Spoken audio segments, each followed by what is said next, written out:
오늘의 사연 시작합니다. 안녕하세요. 저는 결혼 3년 차 30대 여성입니다. 처음부터 계획한 건 아니었던 것 같은데 어쩌다 보니 시어머니를 모시고 살게 되었어요. 비록 남편이 막내이긴 하지만 집안 형제들 중에 유일한 남자거든요. 남편 위로 누나가 2명 있고 중풍 걸리신 홀어머니가 계십니다.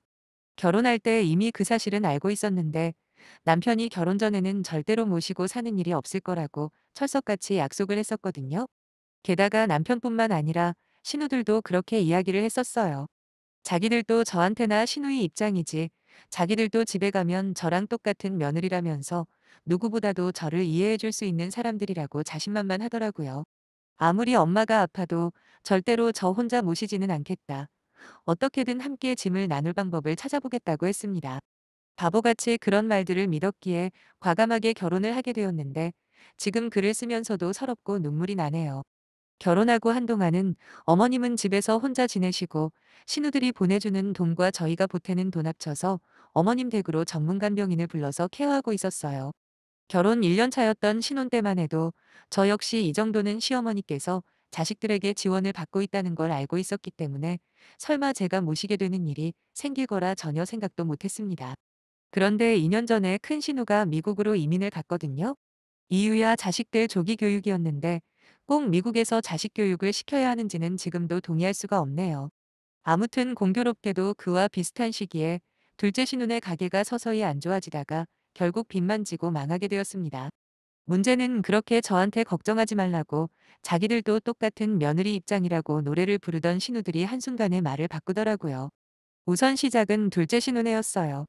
가게를 접은 것도 심각한 상황이긴 한데 거기다 빚까지 지고 있다는 이유로 간병인 쓸 돈을 보내주지 않기 시작했습니다. 그러자 큰 신우가 그 사실을 알더니 둘째도 안 내는데 내가 왜 내냐 이러면서 우리도 지금 미국에 이민와 자리 잡느라 너무 힘이 든다. 거기다 한국으로 자꾸만 송금을 하게 되면 그게 전부 다 기록에 남는답니다. 그러면 장기적으로 영주권을 받거나 할 때 좋지가 않다면서 시어머니를 위한 지원을 끊게 되었습니다.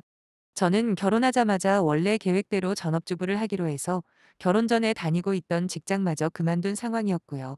그나마 다행히 남편 월급이 넉넉하긴 했지만 저희 대출금 갚으며 생활비를 제외하고 나면 그렇게까지 돈이 많이 남지를 않아요.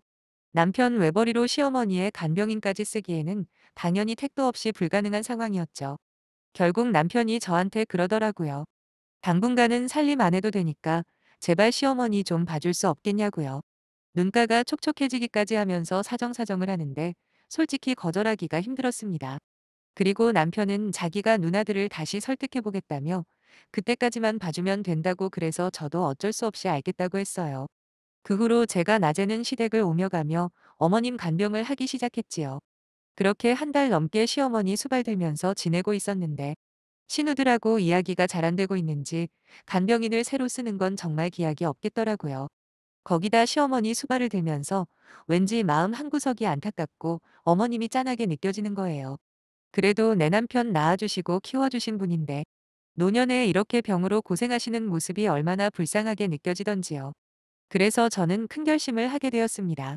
신우들 상황이 다시 좋아져서 간병인 비용을 다시 보내줄 때까지만이라도 제가 오며 가며 시어머니 봐드리는 게 아니라 아예 저희 집으로 모시는겠다고 선언을 했습니다. 남편은 이번에 진짜 눈물까지 흘리면서 정말 고맙다고 머리를 조아리는 게 아니겠어요?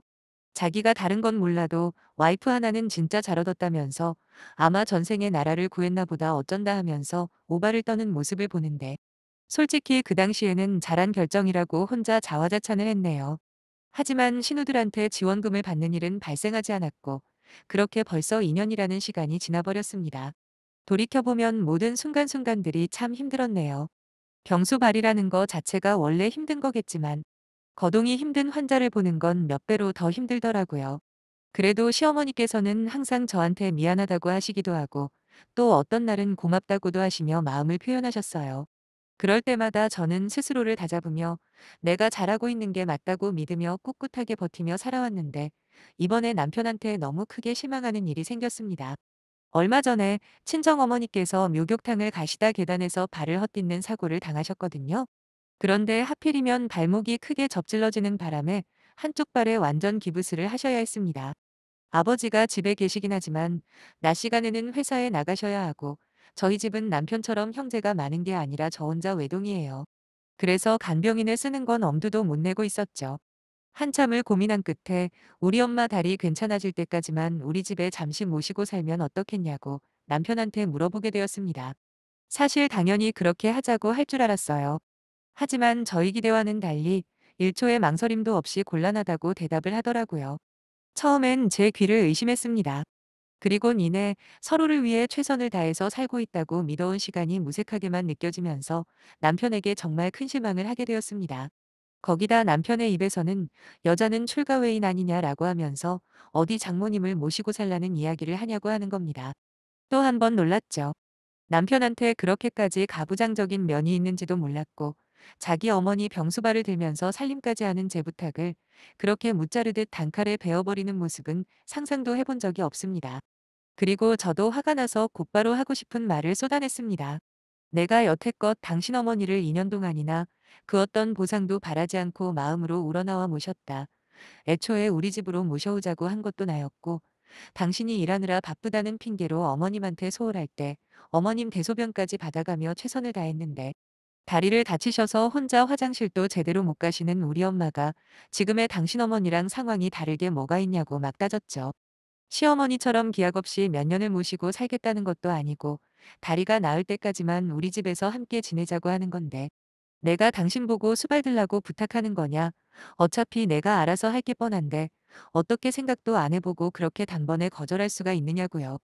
처음에는 어떻게 사위와 장모가 한 지붕에서 살 수 있겠냐고 난리를 치던 남편도 제가 조목조목 따져 물으니까 나름 몇 가지 이유랍시고 설명을 하더라고요.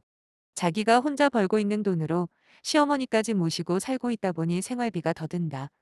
그런데 이 상황에서 장모님까지 오시면 우리는 미래를 위해 저금을 언제 하냐면서 그렇다고 장인어른이 간병비하라고 우리한테 돈을 보태주실 것도 아니지 않느냐고 되려 따지는 겁니다. 그리고 장모님이 이 집에 들어오시면 자기 어머니가 얼마나 마음이 불편하겠냐고 스스로 몸도 제대로 못 가누는 모습을 사돈되게 보여드리고 싶지 않을 거 아니냐고 덧붙이더군요.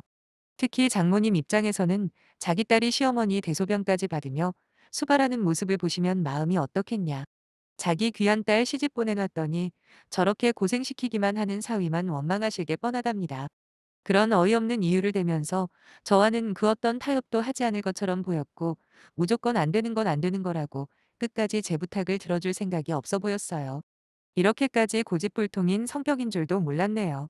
저는 내가 당신 어머니를 왜 모시고 있다고 생각하느냐. 평생을 함께할 배우자인 당신의 어머니니까 모신 거 아니냐고 막 따졌습니다.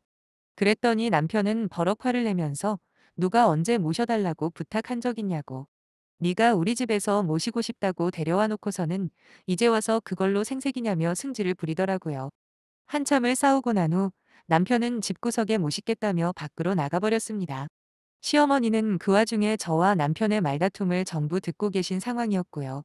큰 소리가 들려서 안 들으려고 해도 들을 수밖에 없었다고 하시면서 저한테 미안하다고 사과는 하시더라고요. 하지만 남편을 설득하거나 야단을 치겠다는 말씀은 없으신 걸 보니 저희 친정엄마를 집에 모시는 건 시어머니도 역시 반대하시는 모양이었네요. 물론 남편 말대로 제 팔자 제가 꼬은 거나 마찬가지라는 건 인정합니다. 하지만 여태까지의 희생과 노력, 그리고 수많은 시간들이 무색하다는 생각이 들면서 허망할 뿐이더군요. 뭔가 보상을 바라고 한 건 아니지만 제가 보낸 2년이라는 시간들이 너무도 당연하게 취급되는 게 너무 자존심 상하고 그저 회의감만 들 뿐이었죠. 그렇게 크게 싸운 날 이후부터 남편은 저를 대하기가 어려웠던 건지 매일같이 어디서 술 마시고 새벽이 다 돼서야 돌아왔어요. 그러고선 아침 일찍 일어나 저한테는 말도 없이 씻으러 들어가고 잘 다녀오라는 저의 인사까지 무시한 채 혼자 도망치듯 집 밖으로 나갔고요. 저한테 미안하다는 말을 해도 부족할 판에 자기가 뭘 잘했다고 저를 이런 식으로 대하는 건지 정말 화가 났습니다. 제가 남편에게 중대한 결심을 전하기로 마음을 먹은 그날도 남편은 또 새벽이 다 돼서야 집으로 오려는 듯 퇴근 시간이 한참 지나도 들어오질 않더라고요. 그래서 기다리다 못해 편지 하나 남겨놓고 짐 챙겨서 친정으로 향했습니다. 편지에는 나는 우리 엄마 보살펴야 하니까 친정에 간다고 그동안 당신 어머니는 당신이 직접 챙겨드리라고 적어놨어요. 사실 편찮으신 시어머니를 두고 나오는 길이 마음 편치만은 않았지만 남편이 이런 식으로 뻔뻔하게 나오는데 여기서 또 참으면 저만 등신되는 거라고 판단했어요. 그래서 뒤도 돌아보지 않고 친정으로 향한 겁니다. 의외였던 건 제가 남겨놓은 편지를 읽었을 남편에게서 그 어떤 연락도 오지 않더라고요. 친정엄마가 남편은 어쩌고 왔냐고 물으시길래 잠시 고민하다 사실대로 자초지종을 설명해 드렸습니다. 친정엄마는 많이 실망하신 눈치였지만 그렇다고 딱히 누구를 원망하지는 않으셨어요. 그렇게 친정에서 지내기 시작한 지 2주가 지났을까 저한테 연락이 온 건 남편이 아니라 둘째 신우였습니다. 둘째 신우는 둘 사이에 무슨 일이 있었는지는 모르겠지만 이제 그만 돌아오라고 하더니 이쯤 하면 화는 풀렸을 거 아니냐입니다. 둘째 신우 이야기를 들어보니까 시어머니는 지금 둘째 신우네에 있는 듯 보였어요. 남편이 제 편지를 읽고 저한테 사과하기에는 자존심이 상했는지 급한 대로 둘째 신우에게 시어머니를 부탁한 상황이었나 봐요. 저는 확실하게 대답해줬습니다. 앞으로도 돌아갈 계획이 없다. 우리 엄마가 먼저고 돌아가더라도 완쾌하는 것까지 보고 갈 거니까 중간에서 이래라 저래라 하지 말라고 말이죠. 그렇게 둘째 신우와 전화 통화를 한 지 3일 만에 남편이 드디어 친정으로 찾아오더라고요. 와서는 한다는 말이 자기가 제 고집에 졌답니다. 이제 두 손 두 발 전부 들었다며 장모님 모시고 오는 거에 대해서는 자기도 더 이상 아무 말도 하지 않을 테니 돌아와 달라네요. 저는 피식 웃으면서 이제 와서 잘못했다 말하기에는 너무 늦은 거 아니냐고 웃기는 소리 하지 말라고 했어요. 당신이 말하는 꼬라지를 보니 우리 엄마 완쾌되면 돌아갈까 고민했던 내가 너무 어리석었던 것 같다. 곧 이혼 소송도 준비할 테니까 알아서 준비하라고 했습니다. 이제 당신 부모는 당신 손으로 직접 모시라고. 나는 더 이상 남이 엄마 병수발은 하면서 정작 내 엄마 등질 생각 없다고 한마디 했습니다. 그러면서 당신도 말해보라고. 내가 당신 어머니 모시고 살았던 2년 동안 제가 한마디 불만이라도 내뱉은 적 있냐고요. 내가 선택한 길이니까 묵묵히 안고 오지 않았냐고 하면서 둘째 신우는 다른 사람도 아니고 자기 어머니를 모시는 건데도 딱 2주 만에 포기하지 않았느냐. 그것만 봐도 당신은 나한테 그랬으면 안 된다고 설명을 해줬어요. 그리고 나는 이제 할 만큼 한 것 같으니까 이제 그만 여기서 갈라서자고 말했어요. 그러자 남편은 지지 않고 콧방귀를 뀌면서 친정으로 제 발로 나간 주제에 무슨 이혼을 논하느냐 하더라고요. 말도 없이 시어머니를 져버리고 친정으로 달아난 저한테 이혼의 책임이 있다네요. 그러면서 제가 이혼 소송 걸면 자기도 맞소송을 하겠다고 오히려 위자료 내놓을 준비나 하고 있으라더군요. 시어머니는 저한테 위자료를 받게 되면 그 돈으로 간병인 써서 모셔야겠다고 하면서 말이죠. 솔직히 그때는 겁이 많이 나긴 했어요. 제가 제 발로 집을 나온 건 맞으니까요. 어디서 들은 기억이 있거든요. 먼저 집을 나가면 이혼할 때 불리하다는 그런 말 말이에요. 그래도 다시 그놈의 집구석으로 돌아갈 수는 없었습니다. 제가 제 발로 나온 건 맞지만 이왕 결심한 거 무조건 이혼을 해야겠다 생각했죠. 재판 결과가 겁이 난다고 남편 앞에서 꼬리를 내리기는 죽기보다 싫었어요. 그런데 다행히도 별거의 이유에 남편의 책임이 크다는 판결을 내려주더군요. 그보다 오랫동안 시어머니를 간병하고 희생하고 애써온 저를 배려하지 못한 남편에게 파탄의 책임이 더 크다고 말이죠. 남편이 제게 으름장처럼 해놓은 말과는 다르게 파탄 사유가 제가 아닌 남편에게 있다는 판결이 나오자 남편은 엄청나게 충격을 받은 것처럼 보였습니다. 거기다 제 쪽에서 위자료까지 청구할 수도 있다더군요. 비록 직장은 다니지 않았지만 여태껏 시어머니 모시면서도 가사일을 전담해온 부분이 인정을 받았거든요. 그래서 많지는 않지만 재산 분할까지 받게 되었습니다. 현재는 이혼 소송이 완벽하게 완료된 상태고요. 소송 중에 신우들한테 연락이 왔는데 적반하장도 유분수지 감히 자기들 어머니 병수발 들어온 저를 비난하더군요. 저더러 너는 정도 없냐고 어떻게 한순간에 시어머니를 버리고 이혼할 생각을 하냐 아주 난리를 치는데 기도 안 찼습니다. 도대체 머리에 우동사리가 가득 차지 않는 한 어떻게 저딴 소리를 저한테 할 수가 있는 거죠? 제가 누구 때문에 시어머니를 집으로 모시게 된 건데요. 자기들이 돈 한 푼 안 보태줘서 이 사태가 난 건데 지금 어따 대고 정이 있네 없네 비난을 하는 건지 저는 더 이상 존대를 해줄 가치도 못 느껴서 그냥 입에서 나오는 대로 큰 소리로 따졌어요. 니들이야말로 자식돌이 전혀 안 한 주제에 뚫린 입이라고 나를 비난하는 말이 잘도 나온다고요. 시어머니가 나한테는 그저 시어머니일 뿐이지만 니들한테는 낳아주신 어머니 아니냐. 자기들 낳아준 부모를 먼저 버린 게 누군데 누가 누구한테 큰 소리냐며 따졌더니 그제서야 닥치고 가만히 있더군요. 사실 저도 마음이 완전히 편하지만은 않습니다. 이러나 저러나 시어머니가 몸도 불편하신데 저 때문에 상처를 받았을 걸 생각하면 죄송하죠. 하지만 남편이 저한테 며느리 도리를 강요한 만큼 자신도 사위 도리를 조금만이라도 해줬다면 이런 일은 일어나지 않았을 거라 확신하기에 이제 그만 양심의 가책은 접어두려고 해요. 남편은 자기가 뿌린 씨앗을 거두게 된 거고 저는 거기에 일말의 책임조차 질 이유가 없다는 겁니다. 2년이라는 시간을 남의 부모한테 효도한 만큼, 아니 그보다 몇십 배 더 노력하고 희생해서 제 남은 인생은 저희 부모님을 위해 효도하며 살려고 해요. 지나간 과오를 무책임하게 있는 것도 안 되겠지만 그렇다고 너무 얽매이는 것도 여러모로 해롭다고들 하잖아요. 앞만 보고 달려가야죠.